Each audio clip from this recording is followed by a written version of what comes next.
I'm doing a very loose drawing of just the main big parts of this wave. I don't need any of the detail, it'll get painted over anyway. The focal points are going to be on one of the Fibonacci line spaces. Where those lines intersect are great points, perfect points in fact, for your focus point.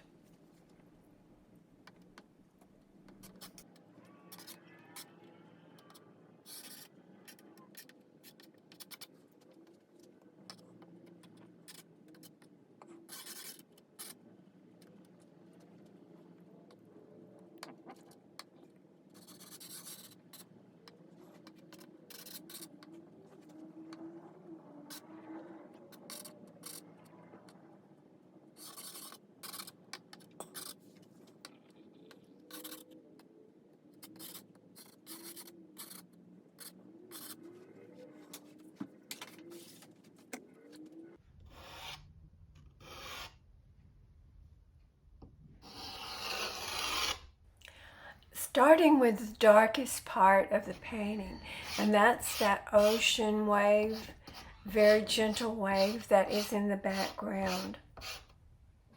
A dark color just to get something onto the surface of the paper and get away from the bland, neutral color of the paper.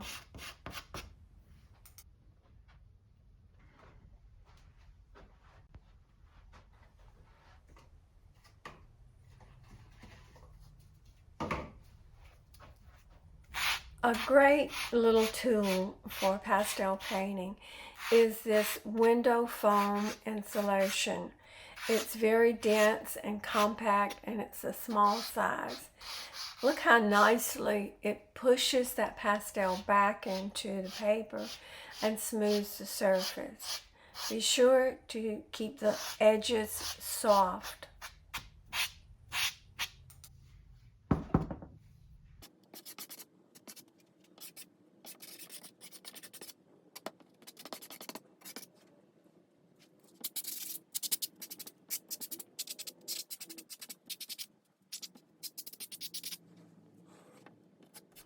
Changing temperature and value for that wave, the background of the wave.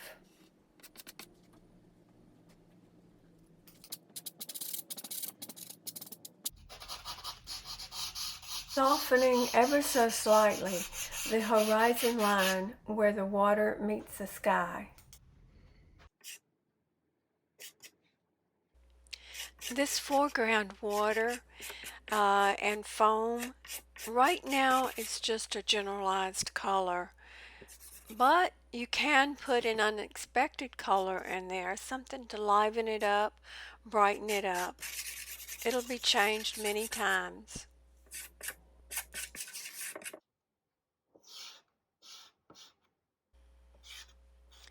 A lot of times we use different colors, complementary colors, whatever, and then knowing that we're going to place a different color on top of it. In these ocean paintings, I like to use the local color.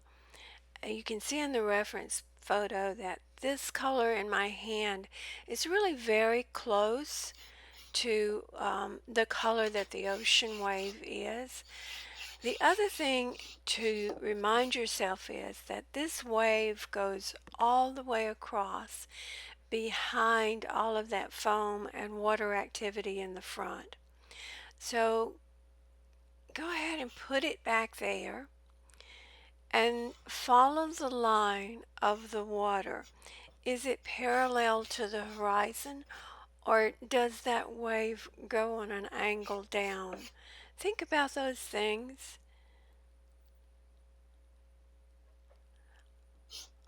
All of the things that you need to make the painting real.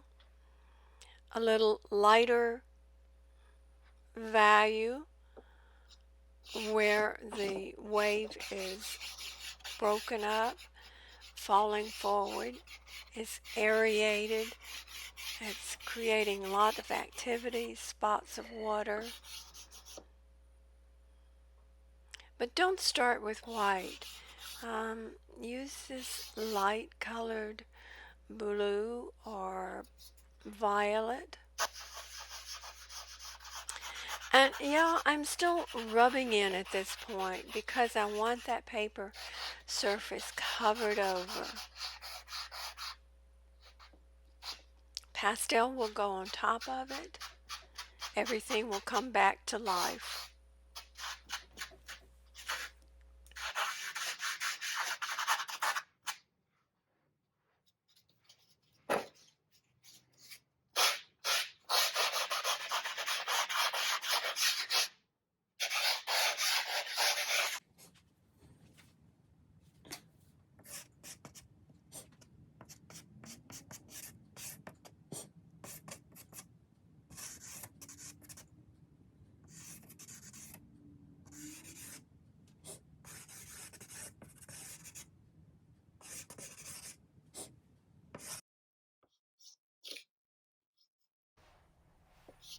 I'm adding that beautiful rich color back on top of the one that I have rubbed in. I've also lightened up the background water a little bit. One thing to remember always is that water in the background is not a flat surface. It has peaks and valleys, a lot of movements, edging up and down. So don't make it a straight line. Give it some activity, some points, some curlicues. Overlap your strokes on top of other pastel colors that you've put down. Looking for the shadow, looking for the light.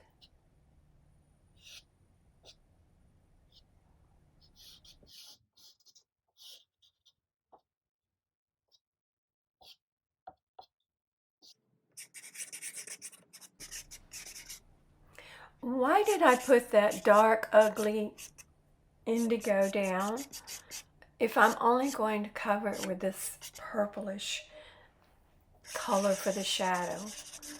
Because that background indigo makes the purple richer.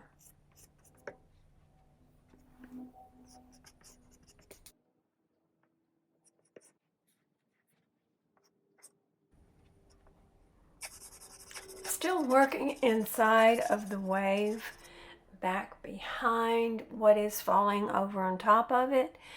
And using a little bit of a color that finally gives me a grade effect on that shadow over the purple, and it makes both colors more believable. You really can't use one without the other and get the right kind of effect.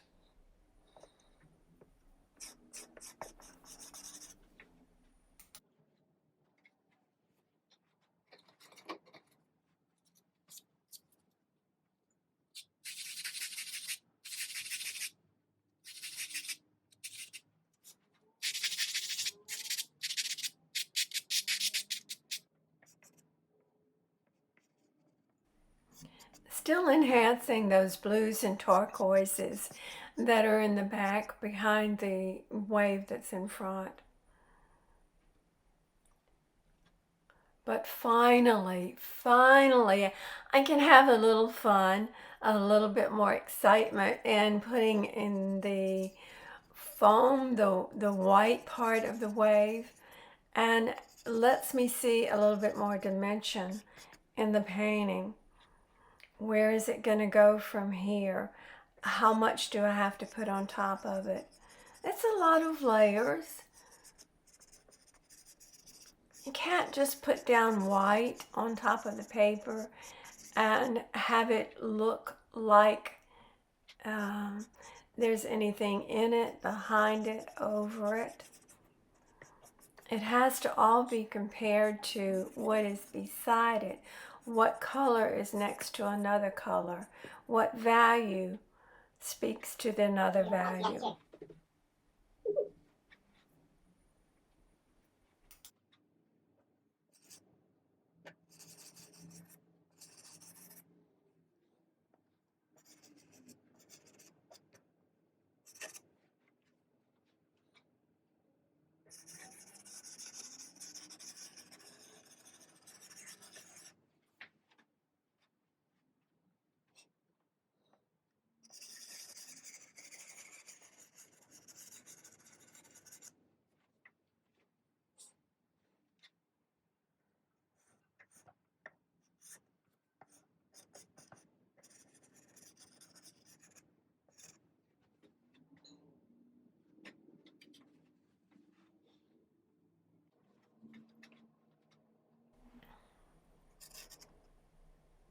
Look how that royal blue, ultramarine blue, enhances that water that's in the background. One is a little bit warmer than the other, as well as the difference in the value. It's working constantly throughout the painting, not just in one specific spot, to enhance, to make it more realistic. But I have to keep in mind that there in that background water, I don't want it to be dominant. I don't want a lot going on back there. So I use my fingers to tap, tap, tap on the paper to do a little compression of the pastel into the paper. It's not blending. It doesn't take two values and mush them together so that they don't have any color in them. It's more of a tapping down so that your color is still there, but it's a little bit down into the ridges of the paper.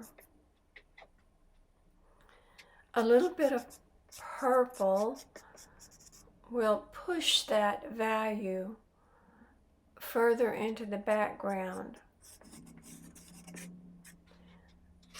Give you some perspective, making the water recede, move away from you.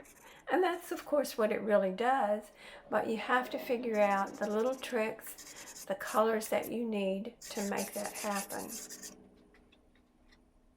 One color on top of another color. Blues, greens, purples. They all work together.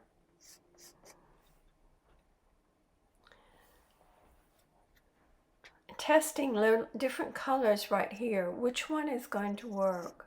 You see, I discarded a couple of them. Maybe even a third one. Looking back in the drawer, looking back into my palette to find out what is going to work for this area that I want to paint next.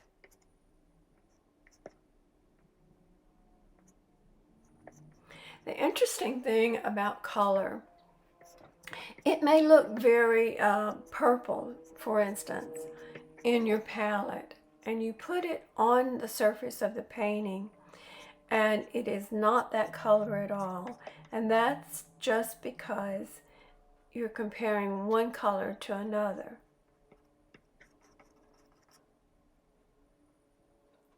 It's very hard, in fact, for me to find a gray that looks gray in my palette on the table, put it on top of these grays and blues, and it has a completely different look to it. It may look warm, it may look cool, but it won't look gray.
Throughout this video, some of the segments are at real time, some are at double time, and then others I have pressed that button that puts them up to 4 times the speed. And so you'll see me painting very fast or very slow. I assure you that my hand does not move that fast. It is a slow thinking process for me, reaching over to my palette or in my drawer for a different set of colors all the time. So those kind of things I have edited out of this video, of course. You don't want to be bored with it. But if there is a time when I thought that the application of pastel was important for you to see, I just left the recording at normal speed so you could see the strokes. Here, of course, I'm working very fast. But not really. That's the magic of recording. Editing.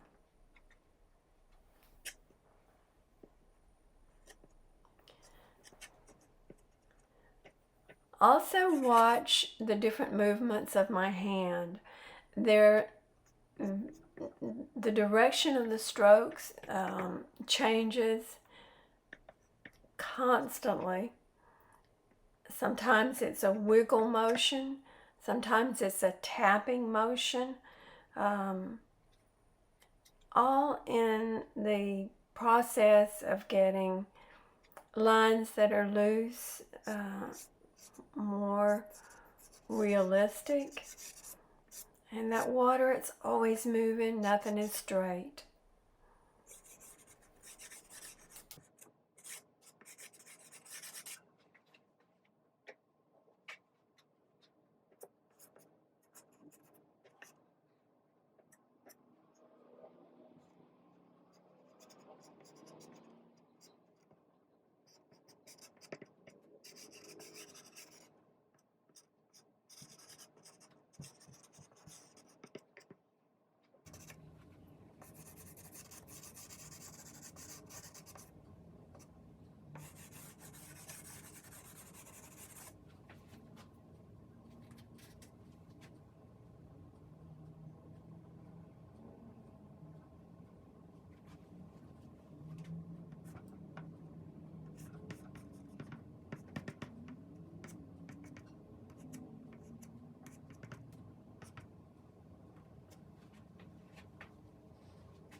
This is one of those segments that is in real time. And the reason I did this, I wanted you to see that even though I am applying a darker color, I'm doing it with a very light, almost feathery touch. If I push down hard, it would be a very dense, opaque, you can't see through it kind of color. That's really not the way waves operate. So it's a very light touch in the direction that the water is moving.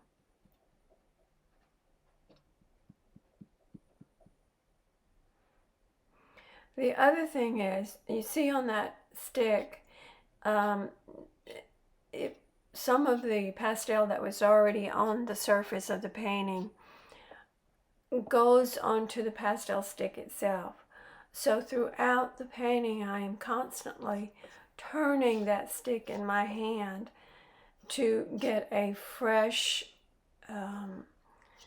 clean part of the stick to add to the painting. Either that or wiping it on a towel, paper towel, or my aprons lots of times.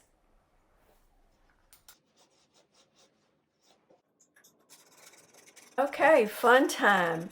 This is a Diane Townsend white, one that I really love using on the painting because it's a very gritty pastel and it works great. It makes those thick, bold marks on the painting. So I love using this particular white. And down here in the front, where the water is flat, there's a lot of activity, a lot of white foam that's on the surface, and I don't want to paint all of those little changes of color um, and value, and so I just use energetic strokes, nothing predetermined, and just what do I think is going to work.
Here comes Diane Townsend Pastel again.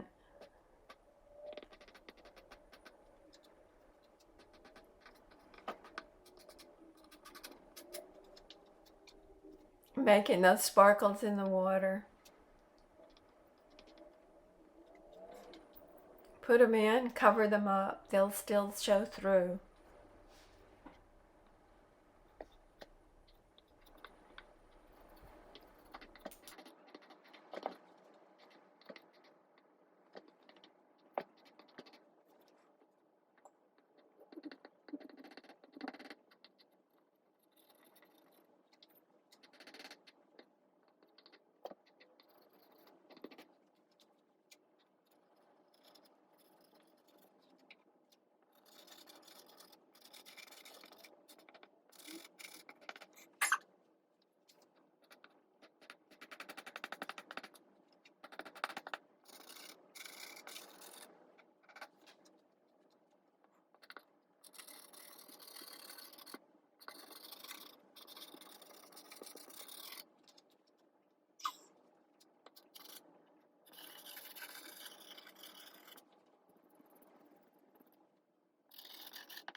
Bold strokes, energetic. Don't paint every little thing.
What I'm doing right now is something that may not work, but worth trying. I have a tray here that I've made for the pastel as it falls, to fall into the tray. Then I can throw it away. I'm going to take my fingers and dip them into this tray of a variety of dark blues and turquoises. So I have some on the tips of my fingers. I'm going to just touch that to my surface up here to see if I'm getting any. Look at that beautiful dark right there. Now it won't exactly stay. Oh, I love that. That's getting some texture. Naturally, organically. I love this. But I will take the board, the painting down, lay it flat, put a glassine sheet over it, and use something to burnish or press these pastels into the paper. And that is giving me the effect of water droplets. These water droplets falling down, crescending almost. It's in stop motion, of course, in photography. But if you could see it that way, you'd have all those water droplets falling down. And I couldn't find a way to create that with textured marks.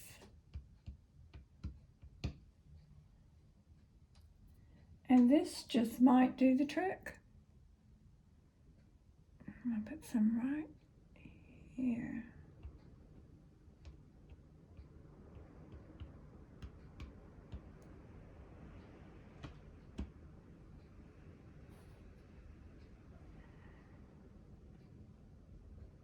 And I put them over here over colors that are lighter, like this yellowish white. They're even more dominant or more prominent. I don't know if you can see me. Of all of these colors that have collected down here, just pressing my fingers into them and then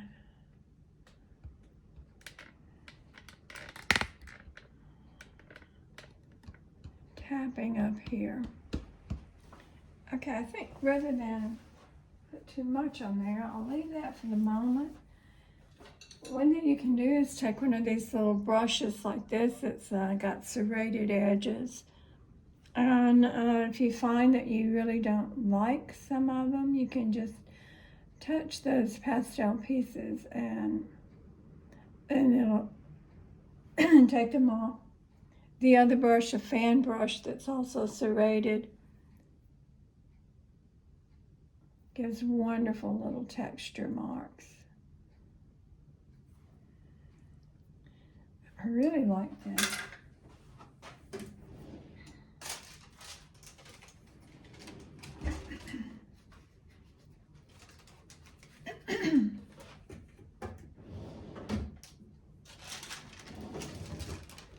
Here's a piece of glassine. I'm going to just lay it over that and go round and round in a circle. Burnish it in. Most of it will stay, and I'm going to do a no right now, but just to prove a point, I'm going to blow on this area that I've just burnished in and see how much falls off. None of it. It's in there. It's in there on the surface just as well as any of these other colors are. Over here. This is a piece of window insulation foam. It's dense and it's small. I like it a lot better than the pipe insulation.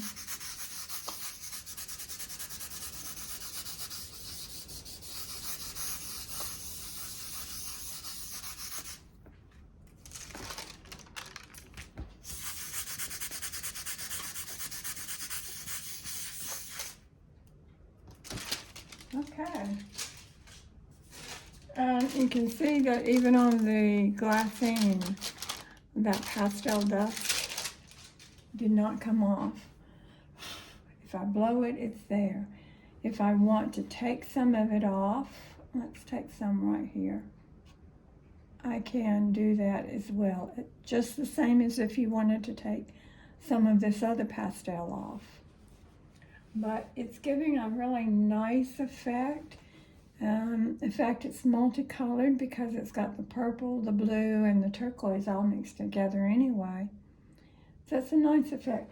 One thing that's going to happen when I go over it with, for instance, this yellow white,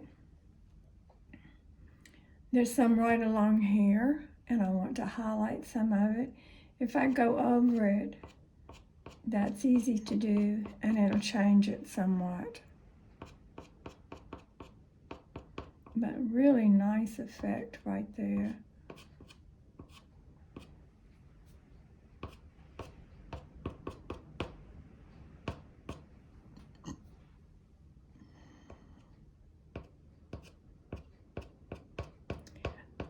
For the really white spots that I want on there, I will lay the painting flat and shave off some of the pastel sticks, let it fall down, and some of them large, some of them small, and it'll create the highlighted spots.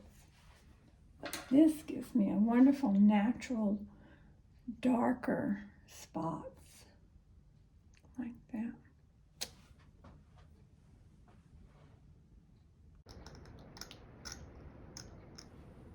This is how the magic happens. I have an X-Acto knife, a very hard pastel white, and I am just shaving off pieces of the pastel, letting it drop down onto the painting.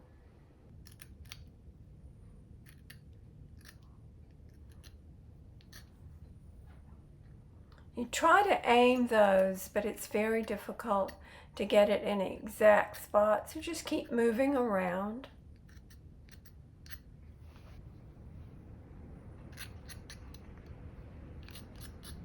Sorry my arms are in the way, but you can see how as it comes, as the blade shaves it off, you'll see it hitting the pastel paper. A sheet of glassine over those areas and that foam insulation to burnish the little sparkles down into the surface. They won't fall off after this process.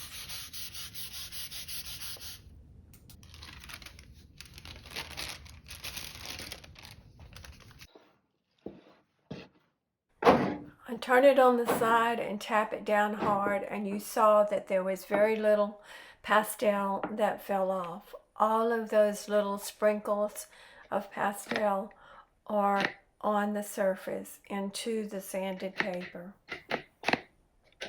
as well as the ones I did with my fingers.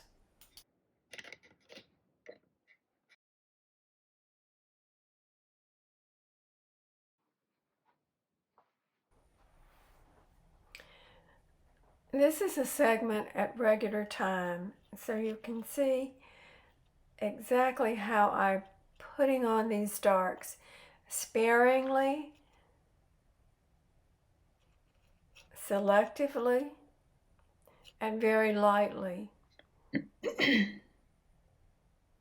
Yes, this is a dark going on top of lighter colors, but they're really necessary in anchoring down that horizontal versus vertical surfaces.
making little tap, tap, tap marks onto the paper. Soft strokes to blend in some of the harder edges.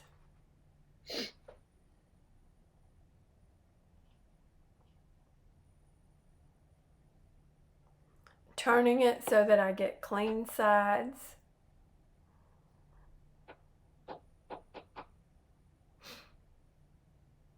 It gives the effect of the water falling or splashing up.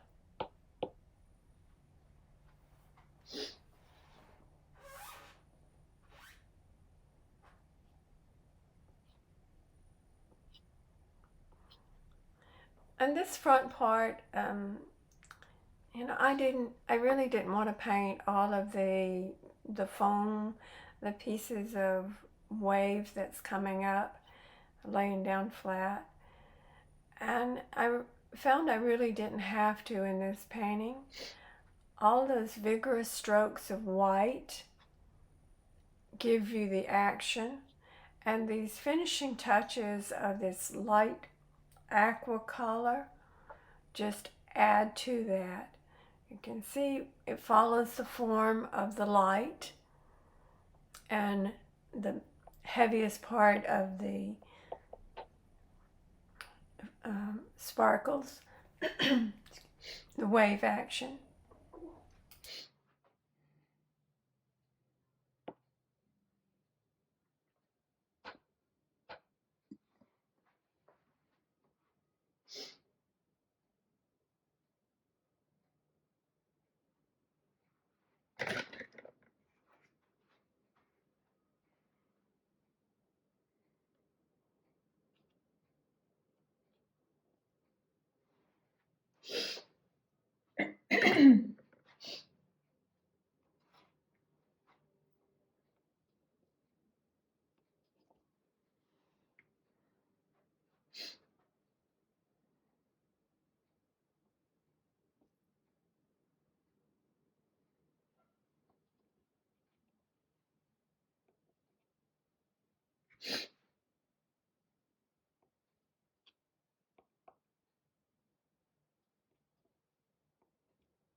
Another handy, really wonderful tool is this wood skewer. You can buy them at the dollar store, the grocery store, and using that point, I can take away some of the um, heavier places of pastel, but especially up at the top where I have those foam sparkles coming up.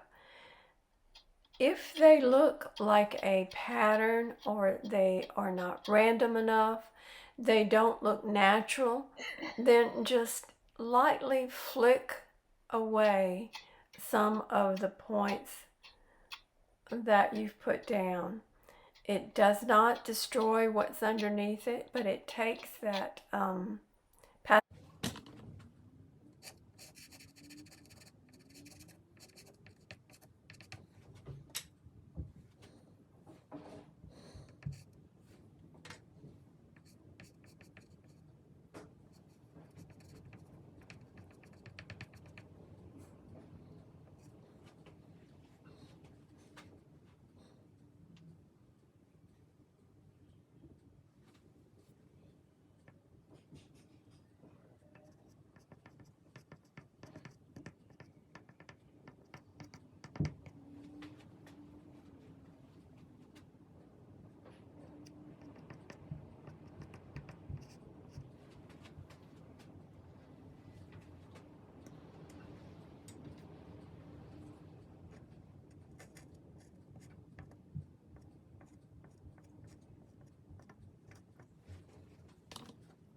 There is a problem that I give myself all too frequently, and it's certainly not a gift. I don't want it. So it's something I have to make myself aware of every time. I didn't go dark enough in this wave before I put the surface water on it. Looking at the reference photo, this part of the wave, as you can see, it's very deep. The water goes back there far. You can see the flat area of the water right here where it is parallel to the ocean. And then you can see where the water starts going up before it falls forward right here.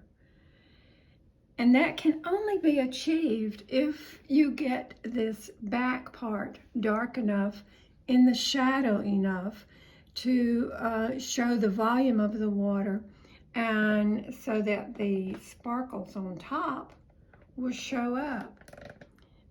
My painting doesn't do that.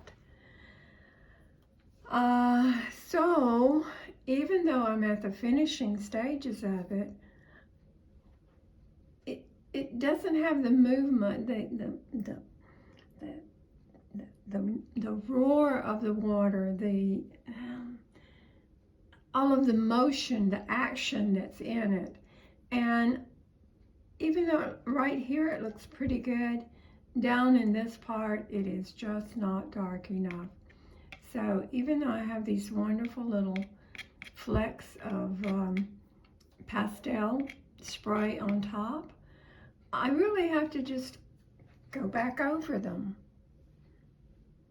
And that's doable. I can do that very easily by either going on top of them with a darker pastel or brushing some of it off. And that's what I'm going to do. Those little things can be put back on, but if I don't have the, the depth and the activity of the water Those little sparkles are not going to help me at all. Um, and this is something that, as an artist with years of experience, you know these things. And yet somehow your hand just keeps painting and you take them away. The dark takes those darks to make the light.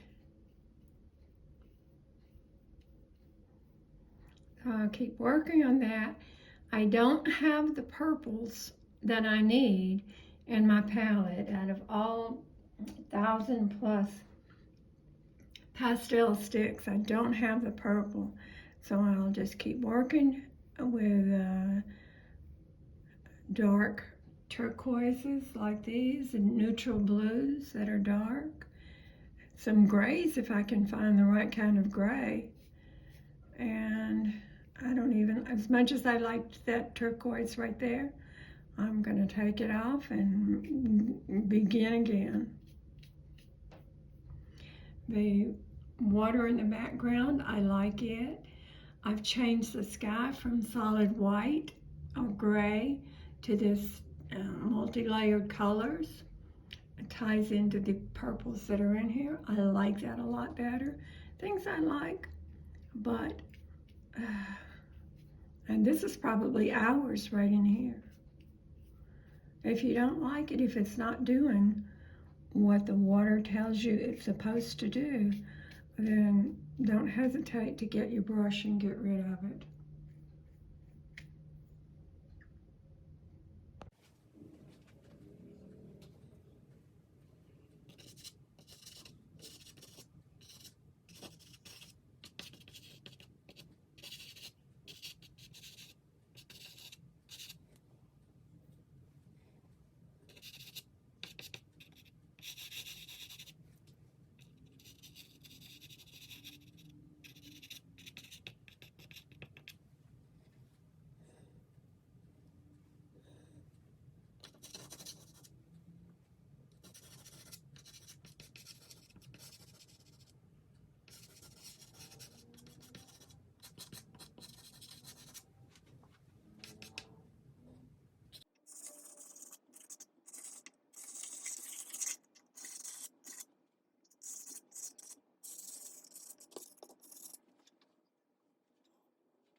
Still making corrections after that erasure. If you're watching my hand, you'll see it kind of stutter step across. That's very lightly glazing one color on top of another. It touches in some spots, doesn't touch in others. So that you see both colors. They blend, and yet they don't blend. Oh, get crazy with the hand now. Have fun with those waves. Do curly cues. What do you see? What do you want to put in? What do you want to leave out? Getting close to the finish, making all of these things that are going to be on top of everything else. I sure hated having to erase so many hours of work.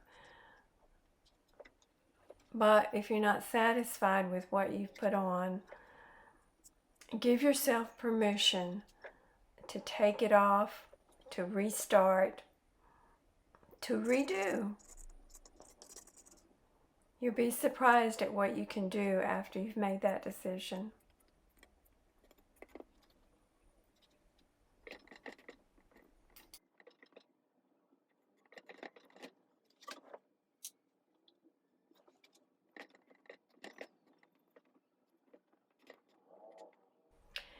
I forgot to record the part where I changed the sky, but I did that simply by laying horizontally 3, maybe 4 colors onto the paper, and then using the palm of my hand to go back and forth and blend them together so they have a gradated effect.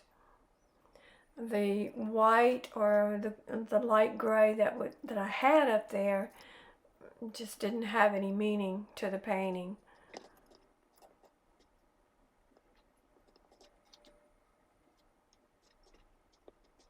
The colors that I chose gave it this nearly nighttime feel, and that became the title of the painting. So it's almost finished. I hope you've enjoyed the video. Please subscribe to my YouTube channel.